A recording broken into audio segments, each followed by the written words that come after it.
दोस्तों, असम में अगले साल विधानसभा चुनाव है, लेकिन इससे पहले जो प्रधानमंत्री नरेंद्र मोदी का दौरा है और इस दौरे से पहले जो तिनसुकिया तिनसुकिया है, असम के तिनसुकिया में ज़बरदस्त विरोध प्रदर्शन देखने को मिल रहा है। और इस विरोध प्रदर्शन के जो वीडियो हैं सोशल मीडिया पर काफ़ी वायरल भी हैं। लेकिन इस सब वायरल वीडियो के और जो तिनसुकिया का जो माहौल बना हुआ है, विरोध जो हो रहा है, 20,000 से ज़्यादा यहाँ पर लोग हैं जो सड़कों पर उतर गए हैं और विरोध प्रदर्शन कर रहे हैं। लेकिन इसकी तनिक से भी भनक शायद ही आपको मीडिया में न दिखी हो।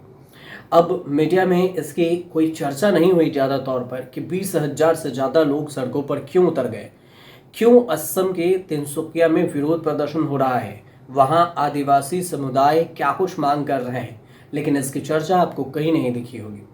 हो सकता है कि आप इसकी तस्वीर भी ना देखे हों, हो सकता है कि आप इसकी वीडियो भी ना देखे हों। इसी वजह से आपको ये जो जानकारी है पूरी बताते हैं कि असम में विरोध प्रदर्शन क्यों हो रहा है, वो भी तब जब यहाँ प्रधानमंत्री नरेंद्र मोदी दौरे पर जाने वाले हैं। इस पूरे प्रदर्शन को देखते हुए जो मोरान समुदाय है उसने अपनी पुरानी मांग को भी दोहरा दिया है। उसमें अनुसूचित जनजाति जो एसटी का दर्जा और संविधान के 6ठी अनुसूची के तहत शामिल किए जाने के लिए अपनी आवाज़ बुलंद कर रहे हैं। ये हैं मोरान समुदाय के मोरान समुदाय की ये मांग है कि अब एसटी में उन्हें शामिल किया जाए, दर्जा दिया जाए और 6ठी अनुसूची के तहत इसमें शामिल किया जाए। अब मोरान के जो स्टूडेंट यूनियन है उनके बैनर तले ये पूरा विरोध प्रदर्शन हो रहा है। इसमें 20,000 से ज़्यादा जो लोग हैं वो इसमें शामिल हुए और इससे भी भीड़ आपको साफ तौर से जब तस्वीर देखेंगे तो आपको दिख जाएगी। इसमें विशाल रैली हुआ। बोरगुरी के आईआईटी मैदान में शांतिपूर्ण ढंग से ये विरोध प्रदर्शन हुआ, जहां पर कई प्रदर्शनकारियों ने अपनी मांगों को लेकर तख्तियां लेकर यहाँ पर इसमें नारे लिखे हुए थे और तख्तियों को दिखा रहे थे, नारेबाजी कर रहे थे। और इस मौके पर भीड़ को संबोधित करते हुए जो मोरान स्टूडेंट यूनियन के अध्यक्ष हैं पालिंद्र बुरा और महासचिव जयकांत मोरान, उन्होंने कहा है कि मोरान समुदाय असम के सबसे पुराने स्वदेशी समुदायों में से एक और अपने अधिकारों की मान्यता और सुरक्षा चाहता है। साथ में ये भी इसमें मांग की गई है कि भूमि की पहचान हो, संस्कृति के संरक्षण को लेकर भी गहरी चिंता व्यक्त की गई है। इस बात पर जोर दिया गया है कि अस्तित्व और सम्मान के लिए संवैधानिक सुरक्षा बेहद ही जरूरी है, आवश्यक है। छात्र संघ के नेता ने साफ तौर से स्पष्ट किया कि जब तक सरकार उनकी मांग नहीं मान लेती और ठोस कदम नहीं उठाती तब तक उनका ये आंदोलन अलग अलग चरणों में जारी रहेगा। अधिकारियों से उन्होंने बातचीत की है और उनका कहना है कि रास्ता खोलने और एक स्ट्रक्चरल समाधान खोजने का आग्रह किया और इसे दोहराया कि उनका यह आंदोलन पूरी तरह से लोकतांत्रिक और शांतिपूर्ण तरीकों से है। लेकिन सबसे बड़ी बात यह है कि ऊपरी असम में इस बड़े पैमाने पर जो लामबंदी है वो ये भी दर्शाता है कि समुदाय अपनी मांगों को लेकर कितना गंभीर है।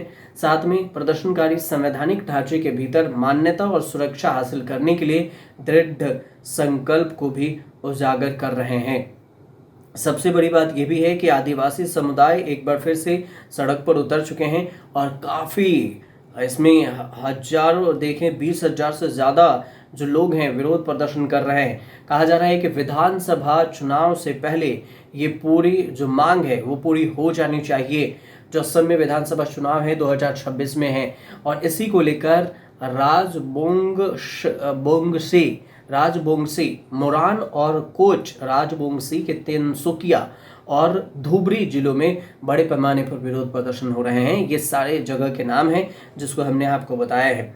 और इसमें यह भी कहा जा रहा है कि बीजेपी ने यहाँ पर 10 साल तक शासन किया है असम में और पहले जो देखे तो 100 दिन में उन्होंने एसटी का दर्जा देने का वादा किया था, लेकिन वो वादा पूरा नहीं किया गया। कहा गया था सरकार बनने के 100 दिन के भीतर ही आदिवासी समुदाय के मोरान जो समुदाय हैं उनको एसटी का दर्जा दे दिया जाएगा और 6ठी अनुसूची में शामिल कर लिया जाएगा, लेकिन अब तक पूरा नहीं किया गया है।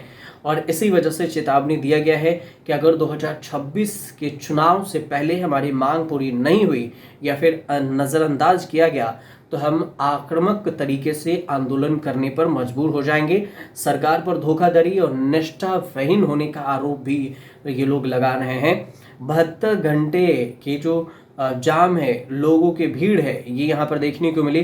कहा है कि 15 सितंबर से राज्यव्यापी आर्थिक नाकेबंदी करने को मजबूर हो जाएंगे अगर सरकार की तरफ से कुछ ठोस आश्वासन नहीं दिया गया तो यहाँ पर विरोध प्रदर्शन कर सकते हैं। ये भी बात है कि इस घटना में राज्य मंत्री जयंत मल्ला बरुआ भी हस्तक्षेप किए और उनका इस पूरे पर लेते हुए ये भी बताया कि जो यहाँ पर जो लाठी चार्ज किया गया था पुलिस के बीच में, तो अस्पताल में, तो उसमें लोगों से मुलाकात किए, लाठी चार्ज पर संज्ञान लेते हुए कहा कि मंत्री ने गोलकगंज गौरीपुर के थाना इंचार्ज देवकी जीत और उनसे बातचीत की और उसे सस्पेंड करने का निर्देश दिया कि उन्होंने क्यों इन लोगों पर लाठीचार्ज किया है। हालांकि ये भी कहा गया, सवाल उठाते हुए कि हम पुलिस की बर्बरता की निंदा करते हैं, सरकार को हमारा अस्तित्व हमेशा चुनाव के समय ही क्यों याद आता है। ये सारी चीज़ें हैं जो यहाँ से तस्वीरें आपको दिख रही होगी। साथ में आपको ये भी बता दें कि मोरन और कोच राजबोंगशी दोनों समुदाय दशकों से यहाँ पर जनजाति का दर्जा मांग रहे हैं, आंदोलन कर रहे हैं। बीजेपी के नेतृत्व वाली जो केंद्र की सरकार है 2016 के शुरुआत में ही असम के 6 मूल निवासी समुदाय, जिसमें से मोरन और कोच राजबोंगशी भी शामिल हैं, को संवैधानिक सुरक्षा प्रदान करने का वादा किया था। हालांकि आज तक इस पर कोई भी पहल नहीं की गई। अब 2026 का विधानसभा चुनाव नजदीक है और इससे पहले दोनों ही समुदाय यहाँ पर विरोध प्रदर्शन के लिए सड़क पर उतर चुके हैं। 20,000 से ज़्यादा लोगों की यहाँ पर भीड़ है। अब देखना होगा कि सरकार क्या मानती है, कितना हद तक जाकर मानती है, क्या कुछ आश्वासन पर इस आंदोलन को रोका जाता है। यह असम में बीजेपी की सरकार है, हेमंत बिस्वा शर्मा यहाँ पर सीएम है और केंद्र में तो नरेंद्र मोदी की सरकार है। तो दोनों डबल इंजन के सरकार के बावजूद भी जिस तरह से विरोध प्रदर्शन हो रहा है असम में, उसमें भी मोरन और कोच राजबोंगशी समुदाय दोनों आदिवासी समुदाय हैं और वो जिस मांग को लेकर बैठे हैं कि एसटी का दर्जा उन्हें दिया जाए और साथ में 6ठी अनुसूची में शामिल किया जाए। अगर इस पर नहीं सुनते हैं बीजेपी, तो आने वाले समय में हो सकता है कि बीजेपी को असम में काफ़ी तगड़ा झटका लगे, क्योंकि कांग्रेस एक तरह से तैयार कर चुकी है अपनी रणनीति। वहां पर आए दिन जैसे AIUDF के जो लीडर हैं वो भी कांग्रेस में शामिल हो रहे हैं और उस असम का जो पूरा इंचार्ज है और चुनाव का जो लेखा जोखा ड्राफ्ट खाका तैयार करने की जिम्मेदारी दी गई है वो गौरव गोगोई को दी गई है।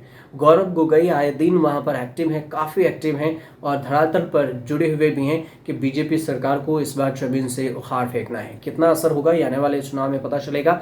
अगर चुनाव में कुछ असर होता है तो फिलहाल ये जानकारी सही लगे तो हमारे चैनल से जुड़िए, सब्सक्राइब कीजिए, शेयर कीजिए, कमेंट जरूर कीजिए।